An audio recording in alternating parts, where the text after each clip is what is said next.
여러분 안녕하십니까? 디지털로 표현되는 모든 것을 알아보는 인포맥스D, 저는 오진석입니다. 네, 안녕하세요. 보란입니다. 네, 안녕하십니까? 네, 안녕하세요. 네, 올해 2022년 마지막 정기 국회에서 소득세법 개정안의 통과가 불발이 됐습니다. 네, 예. 이러면 어떻게 되는 건가요? 네, 가상자산에 대한 과세가 당장 내년부터 시작될 가능성이 상당히 커진 상황인데요. 이렇게 법 하나가 시장에 주는 힘이 큰 것 같습니다. 사실 세금 관련돼서는 코인 투자하신 분들이 굉장히 관심이 많으세요. 예. 그래서 제 개인 채널에도 주말인데도 불구하고 어떻게 되는 거냐, 혹시 아시는 거 있냐라고 하는 질문을 받았거든요. 오늘 마침 또 이 전문 변호사님 나오시니까 예. 여기서 그럼 정말로 내년부터 세금 내게 되는 건지 뭔가 다른 협상의 여지는 없는지 한번 그것도 여쭤보도록 하겠습니다. 네, 크립토 시장의 법 관련된 이야기 오늘 전해드리도록 하겠습니다. 인포맥스디 오늘 시작하겠습니다.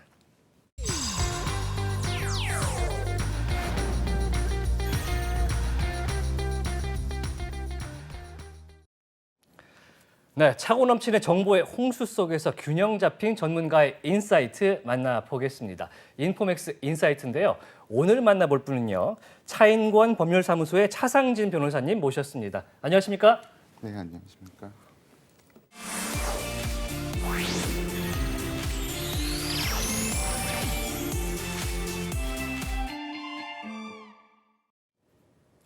네, 글로벌 주요 국가들이 이제 암호 자산을 미래 디지털 경제 주권의 주요 부분으로 인식을 하고 법제화하는 시도를 하고 있습니다. 그래서 오늘 우리나라의 디지털 자산법 어떻게 돼가고 있는지 이야기 나눠보겠습니다.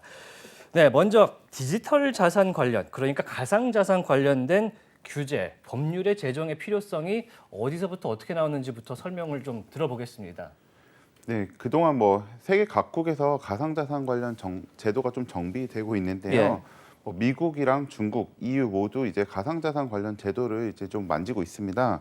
근데 그동안은 이제 여러 정부가 좀 내심 유사한 생각이었던 것 같습니다. 이제 가상자산이라는 뭐 새로운 것이 등장하기는 했는데 예. 이를 이제 기존 증권법제로 규율하자니 조금 맞지 않는 면이 있고 그렇다고 해서 이게 또 얼마나 이 현상이 지속될지에 대해서도 조금 확신은 없고 그러다가 이제 어느 정도 이제 시간이 지났음에도 불구하고 계속 이제 산업이 성장하는 것을 보니까 이제 이것을 좀 본격적으로 규율할 필요가 있다. 그리고 스터디도 어느 정도 됐고, 그리고 이왕에 이제 규율하는 거 입법을 조금 더 선제적으로 해서 이제 헤게모니를 좀 가져가겠다. 뭐 이런 움직임이 좀 있는 것으로 보입니다. 네. 요새 법 얘기가 근데 계속 나오고 있는데요. 사실 그 우리 시청자 여러분이나 아니면 일반인들 입장에서는 약간 헛갈리는 부분이 있습니다. 이게 뭐냐? 암호화폐, 가상자산, 디지털 자산, 가상화폐 이게 다 용어가 다르거든요. 네. 뭔가 다 어떤 하나의 뭔가를 지칭하는 용어 같은데 다 다르거든요. 이게 각 나라마다 쓰이는 용어가 다른 건지 아니면 우리나라만 이렇게 혼란스러운 건지 지금 사정이 좀 어떠나요? 그리고 이 용어 정의를 어떻게 하느냐에 따라서 뭐 달라지는 점이 있는지 궁금하거든요. 아, 네. 그 가상자산이 좀 여러 가지 특성이 있지 않습니까? 네네. 이제 반드시 뭐 블록체인 기술을 써야 된다라고 생각하시는 분들도 많고, 근데 법에는 또 이제 블록체인이라는 뭐 단어라든지 그것을 묘사하는 것이 또 들어가 있지 않은 것도 있습니다. 네. 그래서 보면 이제 가상자산 여러 특성 중에 이제 무엇을 중심으로 보느냐에 따라서 이제 각국이 입법할 때 조금 차이를 두고 있고요. 그리고 이제 그 디지털 자산 같은 경우에는 이제 기존의 이제 금융자산 또는 실물자산과는 좀 차이가 있다라는 부분을 좀 강조하는 용어로 사용이 되고 그리고 이제 암호화폐 또는 뭐 그런 용어를 쓴다라고 하면 이건 이제 좀 블록체인 기술의 좀 특성을 이제 좀 강조하는 경우고 그리고 가상자산이라는 용어는 이제 아무래도 전통 자산과의 차이를 좀 강조하는 용어고 우리나라에서 이제 채택한 용어인데 각국에서 이렇게 용어를 선택하는 것은 이제 그 나라의 그 상황과 정책적으로 좀 가상자산을 좀 강조하느냐 아니면 이제 조금 이제 소극적으로 대응하느냐에 따라서 다르고 그리고 처음에 등장했을 때 일부 입법을 한 나라들도 있습니다. 네. 그런 나라들 같은 경우에는 이제 맨 처음에 사용했던 용어가 있는데 그 용어와 너무 또 상반되는 다른 용어를 또 새로 입법하기도 좀 부담스럽고 하다 보니까 이제 자기들 제도 정비 상황이라든지 아니면 산업에 대한 자기들 스탠스에 따라서 좀 용어를 달리 선택해서 사용하고 있는 것으로 보입니다. 그런데 제가 약간 눈에 띄는 게 뭐냐면 그 정부 쪽에서 윤석열 정부 쪽에서 나온 건 디지털 자산에 관한 어쩌고 저쩌고 이런 건데 금융위에서는 또 가상 자산이라는 또 용어를 써서 어쩌고 저쩌고 하거든요. 이거 우리나라잖아요. 근데 한쪽은 디지털 자산, 한쪽은 가상 자산. 이렇게 하는 이유가 또 따로 있는 건가요? 네, 뭐 그거는 아무래도 이제 그 정부 쪽에서는 네. 조금 더 포괄적으로 이렇게 좀 접근을 하고 싶은 아. 것도 있고, 그리고 무엇보다도 이제 특정금융정보법이 특검법이요? 먼저 이제 그 윤석열 정부 전에 이미 네네네. 시행이 네, 돼서 맞아요. 그때 이미 가상자산이라는 용어를 이미 한번 사용을 했고, 아. 그리고 이제 새로 법률을 정의를 또 하게 되면 이제 그러면 특검법에 있는 정의와 근데 또 다른 법률의 정의는 두 개는 또 어떻게 다르냐라고 또 혼돈이 있을 수 있기 때문에 하나 입법이 되면 그 법의 개념을 보통은 많이 차용을 해서 사용을 하거든요. 네. 그러다 보니까 이제 주무부처인 금융위는 이제 가상자산이라는 용어를 아무래도 계속 이제 실무적인 측면을 고려해서 사용할 수밖에 없고, 근데 또 정책적으로는 근데 가상자산하면 이제 이미 기존에 이제 생긴 또 이미지도 있고 약간 좀 이렇게 범위가 좀 네네네. 스페시픽하게 좁혀지는 느낌도 있어서 조금 더 포괄적으로 사용하고 있는 것으로 보입니다. 앞으로 정책 상황에서 조금 더 넓게 보는 것이 좋겠다라는 판단인 것 같은데 그러면은 잠시 뒤에 우리나라 얘기를 해보고요. 먼저 미국이라든지 유럽이라든지 구체적으로 지금 규제가 입법화가 된 것들이 있습니까? 지금 시장에 적용되는? 네, 뭐 미국 같은 경우에는 이제 지금 먼저 올해 3월에 이제 조 바이든 대통령이 이제 그 디지털 자산의 책임 있는 발전이 보장이라는 행정명령에 이제 서명을 했고, 그다음에 여기는 디지털 자산이네요. 예, 네네네. 그렇습니다. 오. 네, 그리고 이제 올해 7월 7일에 또 미국 재무부는 또 가상자산 규제 네? 보고서. 근데 영어 표현은 이것도 이제 국내에서 번역은 이제 가상자산이라고 네. 많이 하는데 영어 표현은 이제 디지털 에셋 이렇게 되어 있습니다. 네, 그리고 이제 그리고 그 외에는 이제 그 의원 입법안들이 이제 올라와 있고 아직 시행은 되진 않았는데 미국 같은 경우에는 그래도 기존에 이제 미국에서 가상자산의 증권성 여부를 판단할 때 사용하는 뭐 호의 테스트라든지 네네. 하는 여러 가지 판례에 의해서 일부 이제 가상자산들에 대해서 실제로 이제 법률이 적용이 된 사례들이 일부 있기는 합니다. 그리고 이제 중국 같은 경우에는 이제 가상자산에 대해서는 이제 그동안은 그 21년 9월 24일에 이제 중앙은행이 가상자산 관련 모든 거래를 이제 불법으로 규정하고 그 뒤에는 이제 뭐 법정화폐와의 교환을 금지하는 등 대단히 이제 부정적인 스탠스를 취하다가 네. 최근에 이제 홍콩에서 올해 10월 31일에 이제 재경 재무부는 가상자산 발전을 위한 성명을 통해서 이제 가상자산 산업에 대한 그 전략과 그 규제 입장을 이제 공개를 했습니다. 근데 아직 뭐 구체적으로 입법되지는 않았지만 추후 지켜볼 필요는 있고요. 유럽 같은 경우에는 이제 그 가상자산에 대해서 이제 새로운 입법인 미카를 얼마 전에 이제 디지털 금융 패키지라는 것을 이제 그 결의할 때 이제 요 안에 이제 미카를 포함한 그 결의가 있었고요. 그래서 이제 미카 같은 경우에는 유럽 같은 경우에는 이제 미피드라고 많이 부르죠. 그 금융상품 시장 지침이라는 것이 이렇게 있습니다. 여기서 이제 다루고 있는 부분이 있고 또 전자화폐 지침을 또 운용하고 있는데 이 규정에서 이제 금융상품 또는 전자화폐로 정의된 가상자산이 이제 그 미카의 규제 범위 밖에 있어서 이번에 이제 그 가상자산을 이제 포함시키는 법안을 통과를 했고 이제 이것이 곧 시행이 될 예정입니다. 네, 해외 사례를 말씀을 주셨는데 말씀해 주신 중에 저는 두 가지가 약간 궁금한 게 있는데 이 미국 같은 경우에도 아직 정해지지 않았는지 얼마 전 최근에 보니까 신시아 루미스 의원이었나요? 보니까 이더리움은 증권이다라고 했었고 근데 또 이제 SEC 쪽에서나 아니면 어디선가 보면 어디는 이더리움과 비트코인 뭐 증권이 아니다라고 해서 그 미국 내부에서도 약간 시각이 엇갈리는 것 같고 아직까지 명확한 정의가 이루어지지 않았는지 어떻게 정의될 것으로 보시는지 하고요. 또 하나는 홍콩 얘기인데 홍콩이 중국의 일부잖아요. 예. 근데 중국은 코인하지 말라고 지난해 엄격한 금지 방침을 내린 걸로 알고 있는데 홍콩이 이렇게 뭔가 지능책 비스무리하게 편 건 그럼 중국 정부의 입장이 달라진 건가요? 일단 뭐 먼저 미국 상황을 말씀드리면 우선은 이제 제도가 있다 할지라도 좀 해석은 좀 다를 수가 있고 네. 그리고 약간은 이제 아무래도 이제 시장에서 조금 더 주목하는 거는 뭐 의원들 얘기는 약간 어떻게 보면 조금 먼 얘기고 당장 이제 실무적으로 집행을 하는 주무부처는 이제 SEC이기 때문에 SEC 입장이 조금 더 이제 주목을 할 수밖에 없을 걸로 보입니다. 그리고 그 홍콩 같은 경우에는 이제 홍콩이 이제 이렇게 나온 거는 상당히 되게 네. 예상을 하기 좀 어려웠던 내용인데 다른 한편으로는 이제 중국에서 뭐 가상자산은 이제 소극적이었지만 네네. 그럼에도 불구하고 CBDC는 또 되게 적극적으로, 적극적으로 네네. 추진을 해오지 않았습니까? 그런 거 보면 이제 어떻게 보면 홍콩을 통해서 약간 뭐 테스트베드 비슷하게 이렇게 해볼 수도 있지 않을까 뭐 이런 생각 주관적으로는 좀 하고 있습니다. 네. 그렇군요. 이제 해외 이제 사례를 보고 사실 우리나라에서도 이제 해외 그 만들어진 법안들을 가져다가 이제 우리나라 실정에 맞게 만들려고 하는 것이 현재 이제 법 규제들인데 우리나라에서는 가상자산 관련법은 뭐가 있습니까 현재는? 우리나라도 대단히 이제 법이 많은데요. 예. 먼저 이제 시행된 거는 이제 특정금융거래 정보의 보고 및 이용 등에 관한 법률, 뭐 소위 말하는 특금법. 예. 이제 요거는 이제 현재 시행 중이고, 그리고 또 통과된 거는 이제 그 가상자산 관련 그 세법인 그 법인세법이랑 뭐 소득세법이 통과가 됐고, 다만 이제 그 가상자산 과세 유예가 되는 소득세법이 이제 아직 통과가 되지 않은 뭐 네. 그런 아니 상황이고. 그래서 어쨌든 국회 끝났는데 불발이 됐잖아요. 소득세법 개정안이. 근데 그 개정안에 보면은 들어가 있는 게 2년 유예한다 부분 들어가 있는데 통과가 못 됐으면 옛날 법이 그냥 그대로 적용이 되는 거잖아요. 그쵸. 그럼 23년 1월 1일부터 과세거든요. 네. 그럼 이제 우리 내년부터 세금 내는 건가요? 네, 세금에 관심이 많으십니다. 네네. 아마 뭐 법대로라면 2023년 1월 1일부터 당연히 시행이 되고, 이제 이때부터 과세를 하는 게 사실은 네. 네. 맞지만 사실은 어. 이제 법률이 입법되면 그 아래 이제 시행령 있고 뭐 시행 규칙 있고 그다음에 네. 훈령 있고 뭐 이런 하위 규정들이 쭉 입법이 돼야 합니다. 아마 이제 실무적으로는 이제 어느 정도 이제 그 하위 규정들도 이제 마련이 되어 있고 이제 서랍 안에 들어 있을 거라고 생각은 하는데, 또 다른 측면으로는 법이 통과됐다 할지라도 사실은 이 규정들이 또 시행이 되지 않으면 사실 현실적인 집행이 좀 어렵죠. 어렵습니다. 네.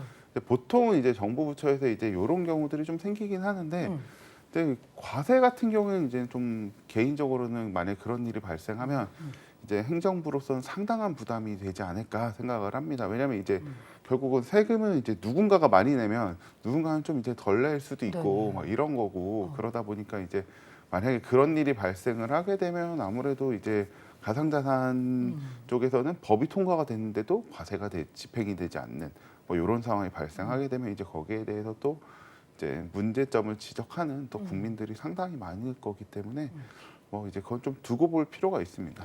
약간 느낌에 말씀하시는 거 보니까 여론의 향망에 따라서 네. 실질적인 과세가 정해질 것 같다라는 식인데 그렇게 이해해도 되나요? 뭐 일단은 법 통과가 안 되면 결국은 이제 뭐 개인적으로는 차라리 과세를 좀 늦추는 것이 오히려 좀 더 여론에 좀 부합한다라고 하면 사실은 뭐 그런 상황이 발생할 수도 있습니다. 뭐 물론 그게 이제 의도한 건지 아니면 실무적으로 어쩔 수 없는 건지를 이제 각자의 판단에 따라 좀 차이는 있겠죠. 굉장히 애매한 상황이 좀 펼쳐지겠구나. 네. 네. 일단은 새해가 오기 전까지 시간이 조금 있기 때문에 뭐 임시국회가 열릴 수 있는 가능성이 충분히 있습니다. 지켜보도록 하겠습니다. 앞서서 이제 우리나라 가상자산 관련법이 특금법이 지금 통과가 돼 있고 우리나라에 이제 발효가 돼 있다고 말씀을 주셨는데 특금법은 그런데 가상자산 시장을 타깃으로 하는 법은 아닌 걸로 알고 있습니다. 이거는 어떻게 보고 있습니까? 네, 뭐 그 특금법은 그 법의 입법 목적 자체가 사실은 뭐 여러 가지 거래가 있다 보면 예. 그 중에는 뭐 자금 세탁 행위를 이제 가리기 위한 거래가 있을 수도 있고 또는 뭐 테러 자금 같은 거 조달하기 위한 거래가 있을 수도 있는데, 특금법은 원래 입법 목적 자체가 이제 이런 것들을 이제 금융위원회에서 좀 모니터링을 하고 이제 금융정보분석을 모니터링을 하고 이제 그 모니터링을 이제 또 이 감독기관이 다 할 수가 없습니다. 그래서 실무적으로 이제 그 일을 하는 금융기관들로부터 이제 정보를 받는 뭐 여기에 대한 법률이고, 사실은 가상자산을 뭐 어떻게 거래를 규제를 하고 뭐 어떤 것을 해라 뭐 이것을 위해서 입법된 법은 아닙니다. 이게 가상자산과 관련된 운영을 감독하기 위한 법이다라고 저는 생각이 드는데 그럼 실질적으로 예를 들어서 어떤 것은 증권법에 저촉이 되고 어떤 것은 아니다 이런 식으로 분리가 된 법은 현재 통과된 것은 없죠. 네, 그렇죠. 그런 법은 현재는 없고, 그리고 사실은 뭐 특금법에 이제 또 신고제도가 있어가지고 가끔 맞아요. 이제 이게 막 뭐 법제화 됐다 뭐 이렇게 좀 어. 오해하는 경우도 있고, 그리고 사실은 가상자산 사업자들이 이걸 조금 이용해서 마케팅을 하는 측면도 있기는 있는데, 예. 엄밀하게 보면 이제 특금법에 있는 신고제도는 이제 그런 겁니다. 그 다른 사람들보다 조금 더 위험한 거래를 할 가능성이 높은 사람들이니까 나는 이런 거래를 하는 사람입니다를 이제 금융기관에 알려라. 그리고 금융기관은 그런 사람, 가상자산을 취급하는 사람이라고 하면 다른 것보다 좀 더 유심히 봐라라는 취지에서 이제 신고를 하라라는 거고, 뭐 어떻게 보면 뭐 적절한 표현인지 는 모르지만 왜 뭐 총포나 도검 소지하고 있으면 이 사람은 경찰서에 신고해야 되지 네네네네. 않습니까? 왜냐면 이 사람 위험한 걸 들고 네네네. 있으니까.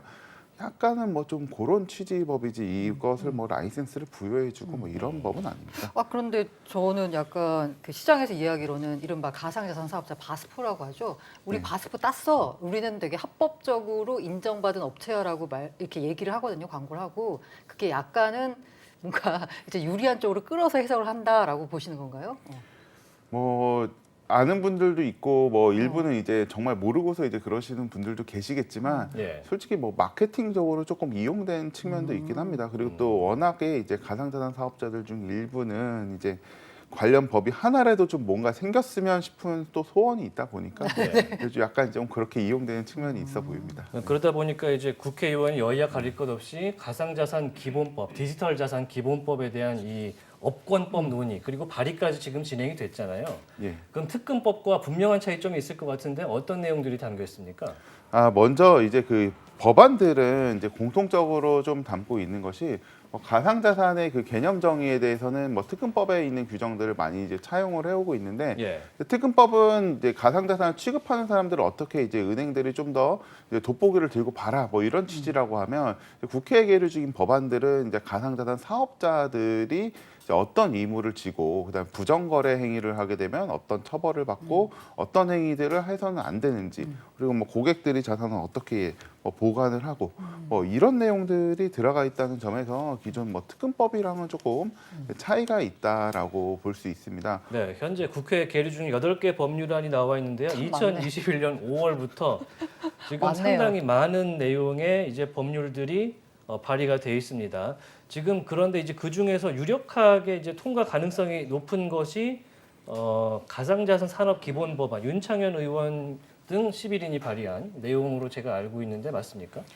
예, 아무래도 이제 이것이 이제 보신 그 발의된 날짜를 보시면 가장 뭐 비교적 최근이기도 하고 마지막에 발의된 3개 법안 중에서는 또 가장 먼저 나왔고 사실 볼륨도 좀 많습니다. 예. 그리고 아무래도 그러다 보니까 이제 앞에서 뭐 일하실 의원님들도 뭐 열심히 하셨겠지만 또 원래 뒤에 있는 사람이 또 유리한 면이 앞에 있습니다. 거 다 좋은 거 다 갖고 예, 와서. 그렇죠. 그리고 또 너무 늦으면 또 앞에서 좋은 말 다 어, 했기 어. 때문에 또 담기 좀 어려운 부분도 있고 그래서 예. 이제 업계에서는 윤창현 의원안을 좀 중심으로 좀 이야기가 많이 되고 있는 측면이 있는 건 사실입니다. 주로 그 내용에 담긴 내용을 사실 시청자분들은 궁금해하실 것 같은데 이제 주요 골자는 어떤 것들이 좀 있습니까? 주요 골자는 이제 윤창현 의원안이 좀 가장 큰 특징은 이제 단계적 입법이라고 하는데 이제 단계적 입법이요? 윤창현 의원안을 먼저는 이제 그 크게 3단계로 나뉘어가지고 네. 먼저는 가장 기본적인 것들을 입법을 하고 그래서 보면 지금 윤창현 의원안을 보면 이제 정책을 어떻게 수립할지 그 다음에 그 어떻게 이제 정부가 그 정책을 수립하고 모니터링할지에 대한 내용들이 상당히 많이 담겨 있고.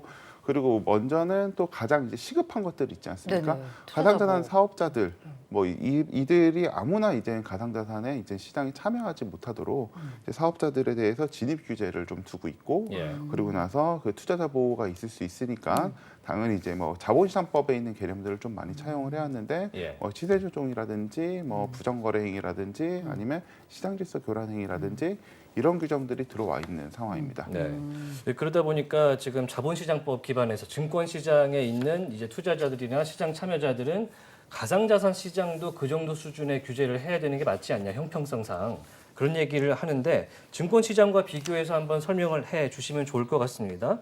증권시장과 가상자산 시장이 있는데요. 일단 공시부터 한번 보면서 설명을 해 주시겠습니까? 예. 그 공시 같은 경우에는 이제 증권시장 같은 경우는 자본시장법에서 네. 이제 예. 정기공시도 있고 수시공시도 있고 그리고 뭐 주요사항 공시도 있고 그리고 또 거래소에서 이제 자체적으로 이제 거래소 공시라고 해가지고 네네네. 예. 또 이러이러한 이벤트 있으면 공시해라라는 것들이 많이 있습니다. 근데 이제 가상자산 이제 관련 이제 법안들 같은 경우에는 이제 의무 공시 체계가 좀 부재되어 있고 물론 예. 공시 자체는 써 있긴 한데 그 공시가 이제 자기 가상자산 사업자 자신의 뭐 재무 상태라든지 또는 이제 자신과 거래를 하기 전에 내가 안전한 사람인지 봐라라는 취지의 공시인데 비해서 이제 증권시장에서 공시는 한국거래소의 재무 상태에 관심 있는 투자자들 그렇게 많지는 않고 보통은 이제 거기 이제 상장돼 있는 종목들에 관심이 많지 그렇죠. 않습니까? 예, 네, 그렇다는 점에서 조금 차이가 있고요. 그다음에 이제 불공정 거래 같은 경우에 이제 시세 조정이나 내부자 거래 등 이제 자본시장법 맞아요. 이제 특성을 반영한 이제 반사기 조항들이 이제 많이 이제 그 자본시장법에 들어와 있습니다. 근데 가상자산 시장에서는 이제 자본시장법에 있는 뭐 시세조정 내부자 거래 뭐 이런 것들이 좀 이제 그 따라온 부분도 있지만 하지만 이제 결국은 형사처벌은 이제 아무래도 사기죄에 좀 의존을 하게 될 가능성이 높고요. 네. 그다음에 이제 사업자의 신의성실 의무 같은 경우에는 이제 기존에는 이제 증권규제법령상 이제 신의성실 의무를 이제 부과를 많이 하고 있고, 근데 이제 가상자산 사업자 같은 경우에는 현재 상태에서는 이제 아무래도 사적 계약 기반이 될 수밖에 없고, 다만 이제 입법안들에서는 이제 저런 부분들이 좀 이제 보완이 되고 있는 뭐 그런 상황입니다. 신의성실 의무도 차이점이 크군요. 예. 네. 그리고 운영 규정 같은 경우에도 이제 증권 시장 같은 경우에는 이제 상장 공시, 뭐 거래소 운영도 이제 규정이 이미 상세하게 마련이 돼 있고요.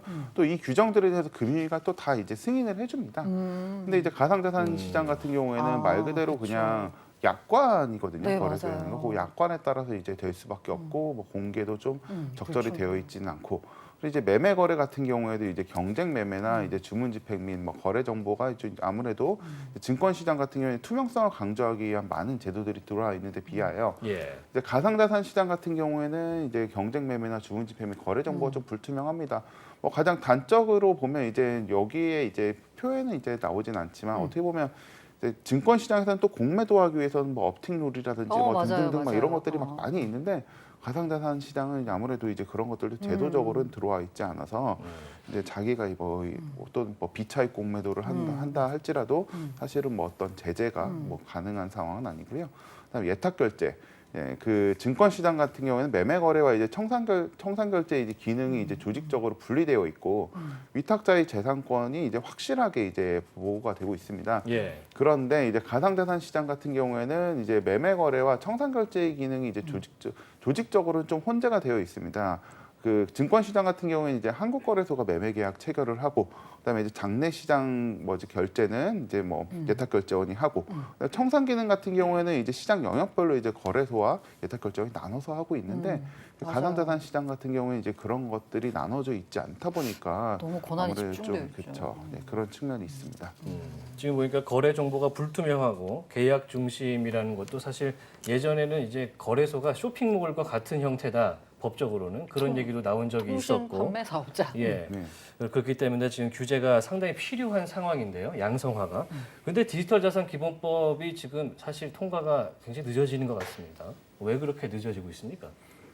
네, 아무래도 이제 그 디지털 자산 기본법 그 통과가 늦어지는 거는 이제 국민적 합의 도출이 조금 어려운 상황이긴 합니다. 처음에는 이제 법 좀 빨리 만들어 달라라고 시장에서 막 이러다가 예. 이제 갈수록 이제 통과가 되지 않는 상황에서 계속 이제 법안이 나오고 사고는 계속 발생하다 보니까 이제 이 법안들이 점점 무거워져 가면서 이제 업자들도 과연 우리한테 필요한 것인가 뭐 이러한 회의감이 조금 이제 들기도 하고, 그리고 또 이제 글로벌 트렌드가 그동안 이제 일본 등 일부 국가를 제외하고는 이제 그 특별한 입법이 없었기 때문에 아무래도 이제 한국만 별도로 또 입법해서 가기도 약간 우리 정부에서는 좀 부담스러운 뭐 그런 상황이었고, 하다 보니까 이제 그 사이 사고가 터져가지고 계속 올라가니까 오히려 이제 지금 업계에서는 이제 이거 좀 천천히 가자 뭐 좀 이런 상황이 돼서 아무래도 이제 그 입법이 늦어지고 있는 것으로 보입니다. 예.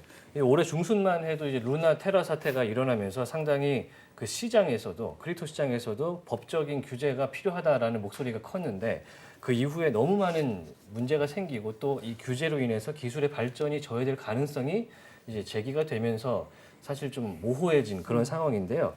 말씀드린 것처럼 이 규제 때문에 기술 발전이 안 되거나 아니면 시장을 좀 저해할 가능성이 있다. 여기에 대한 의견 어떻게 보십니까? 특히 아까 윤창원 의원 법안 설명해 주시면서 단계적 입법을 말씀하셔서 그 단계 가운데 1단계는 주로 이제 규제에 초점을 맞춘 산업진흥보다는 내용들이 많이 들어가 있잖아요. 그래서 업계에서는 좀 우려하시는 것 같아요. 네.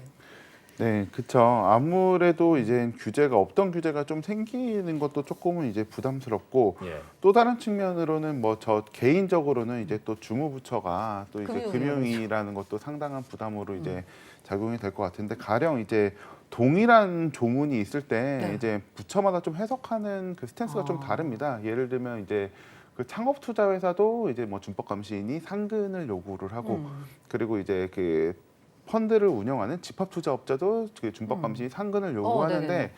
근데 이제 창업투자 같은 경우에는 중소벤처부에서는 4대 보험 가입돼 있고 이분이 실질적으로 거기서 상근에서 일을 하게 되면 겸직하는 인정. 곳이 있어도 상근이다라고 인정을 해주는 데 비하여 이제 금융위원회는 다른 곳에 겸직이 되어 있으면 다르구나. 그게 사회이사라든지 뭐 이런 게 아니라면 상근이 아니다라고 좀 해석하는 경향이 있고 그러다 보니까 이제 동일한 규정도 이제 금융위원회가 조금 더 이제 아무래도 업 특성상 이제 보수적으로 접근을 하다 보니 이제 안 그래도 이제 조문 자체도 이제 자본시장법 체계가 상당히 많이 따라 들어왔는데 그 상황에서 이제 또 이제 감독기관이 이제 금융위원회라고 하면 상당히 이제 부담스러울 수밖에 없는 상황이기는 합니다. 다만 저는 기술 발전 부분은 네. 이게 그 비즈니스 모델도 이제 기술이라고 포함한다면 아무래도 이제 그 우리나라 금융산업이 좀 보수적인 측면이 있으니까 그 영향을 좀 받을 수는 있지만 IT 기술적으로는 영향이 있을까 싶기는 합니다. 네, 알겠습니다. 좋습니다. 그리고 아까 이제 그 윤창현 의원 법안 말씀해 주시면서 기존 이제 증권시장, 자본시장과 이제 비교를 해주시면서 저는 눈여겨봤던 부분이 이 공시 관련돼서 이 이른바 크립토 시장은 가상자산 시장은 사적 계약 기반이다라는 부분이 있었어요. 최근에 그 위메이드가 신청한 그 위믹스 상장 폐지에 대한 효력 정지 가처분 신청에 대해서 법원이 기각을 하면서 애초에 위믹스가 업비트와 거래 상장 계약을 맺을 때 거기서 보면은 뭐 이행하지 않을 시에는 상장 폐지할 수 있다라는 그 조항이 들어가 있다. 사적 계약 위반 조항이 그것에 따라서 상장 폐지는 적정하다라고 판결했었거든요. 이게 이제 공시 문제인데 이 공시는 아니면 상장과 상장 폐지에 관련된 문제인데 지금은 마땅한 법이 없기 때문에 이런 식으로 뭔가 왜 위믹스에 대해서만 뭔가 문제를 삼는 거냐 아니면 거래소의 월권이다 뭐 여러 가지 말들이 나오고 있잖아요. 만약에 이 법안이 나오면 디지털 기본 법이 나오면 이 문제는 해결이 되는 건가요? 그거는 이제 입법 안에 뭐 스탠스에 따라 달린 건데 사실 자본시장법에 네. 보시면 아시다시피 상장 폐지를 어떻게 해야 된다라는 내용이 사실 자본시장법에도 없습니다. 그거는 그럼 거래소 규정에 있는 건가요? 그렇죠. 그리고 거래소 규정은 네. 이제 대법원 판례상 아 약관이고 그래요? 그리고 이제 사적 계약입니다. 그래서 이제 다들 이제 거래소가 이제 공공기관이라고 네네. 생각을 하시는데 이제 그건 2013년도에 이제 ATS 들어오면서 이제 공공기관에서 해제가 됐고 지금 이제 주식회사에 불과한 민간인 지위를 민간 가지고 회사죠. 있습니다. 예. 예, 그런 상황이고 그래서 이제 상장 같은 경우에는 이제 거래소와 그 상장을 시킨 주식 발행 회사 사이에 이제 사적 계약에 불과하고 그러다 보니까 이제 투자자들은 사실 거래소에서 뭐 무단 상장 폐지 시킨다 네네네. 할지라도 계약에 기반해서 청구할 수 있는 권리가 없습니다. 그리고 가상자산 시장도 역시 동일하게 이제 마찬가지이긴 합니다. 가상자산도 이제 증권시장에서 사적 계약이라면 가상자산 법이 더 없으니까 당연히 사적 계약일 수밖에 없는 상황이긴 합니다. 다만 차이가 있다면 이제 거래소 한국 거래소 같은 경우에 이제 아무래도 공시 부분이 네네. 법률에 다 들어와 있기 때문에 너희가 이거 잘못했다라고 이제 거래소에도 더 이야기하기도 좋고 이미 법에서 꼼꼼하게 규정이 마련이 돼 있으면 상장 규정은 더 디테일하게 들어갈 수밖에 없는데 가상자산 시장은 이제 그런 것들이 전혀 없으니까 약관은 그냥 되게 뭐라고 할까 그 추상적으로 규정을 하게 되면 거래소의 그 임의 재량이 점점 더 커지는 뭐 이런 구조를 가지고 있기는 합니다. 예, 추가적으로 여쭤보면 최근에 나온 그 위믹스 관련된 법원의 판결 여기서 이제 유통량에 대한 논의가 분명히 이루어졌을 거란 말이죠. 그리고 이 결정이 앞으로 법이 만들어지는 데 있어서 상당히 영향을 줄 것으로 생각되는데 어떻게 영향이 줄 수 있을까요? 먼저는 그 위믹스 사태가 이제 시장에 이제 심리적으로 충격을 준 부분은 저는 크게 이제 두 가지라고 생각을 하는데요. 예. 하나는 일단 위믹스가 이제 상장 기업인 위메이드가 이제 발행을 했던 네네. 그런 가상자산이고 이제 상장 기업이 발행을 하면 조금 더 신뢰가 있지 않겠냐라고 그쵸. 아무래도. 생각을 했는데 이제 그 위메이드가 뭐 위법을 했는지 시장이 신뢰를 배신했는지는 이제 사람마다 다르지만 예. 최소한 적지 않은 숫자 적지 않은 숫자의 분들은 배신했다라고 믿고 있는 것은 또 사실이거든요. 그래서 이제 상장 기업이 발행한다 할지라도 이제 투자자들이 예측한 것과는 좀 전혀 다른 네. 방향으로 이제 움직일 수 있다라는 시그널을 준 게 하나가 있고 두 번째는 이제 뭐 비슷한 측면이긴 하지만 또 다른 거는 이제 한 번에 그렇게 대량으로 이제 물량이 쏟아져 나올 때 거기에 대해서 어떤 워닝을 주거나 아니면 뭐 통제를 할 수 있는 절차가 전혀 없다라는 것도 이제 영향이 됐고 저는 아무래도 향후 입법에도 상당한 영향이 있지 않을까라는 생각을 합니다. 그리고 구체적으로는 이제 법률에서는 아무래도 이제 뭐 금융법이 다 그렇듯 추상적으로 규정이 될 수밖에 없지만 그 하위 규정 정비할 때는 분명히 많이 반영이 될 거고 사실은 이 관련 시장에서 일하시는 분들은 이제 법률도 무섭지만 하위 규정이 그렇죠. 악마는 언제나 디테일에 있기 때문에 참고가 되겠군요. 그럼 마지막으로 우리나라 디지털 자산 기본법 분명히 이제 제정이 되고 우리나라에 발효가 될 텐데 어떻게 나아갔으면 좋겠습니까? 짧게 부탁드리겠습니다. 예, 저는 개인적으로는 이제 가상자산 발행이랑 뭐 그다음에 이제 보통 마켓 메이킹이라고 하죠. 네, 이제 맞아요. 거래를 하는 거 이게 뭐 필요한 부분도 있지만 분명히 또 이걸 통해서 피해를 입는 사람들이 있습니다. 예. 여기에 대한 통제 그리고 무엇보다도 가상자산 이제 그 내용에 대한 여기에 대한 적절한 공시와 통제가 조금 필요하지 않나. 여기에 좀 지금은 집중을 할 필요가 있지 않나 생각을 합니다. 네. 디지털 자산 기본법 관련해서 오늘 차인권 법률사무소의 차상진 변호사와 이야기 나눠봤습니다. 말씀 고맙습니다.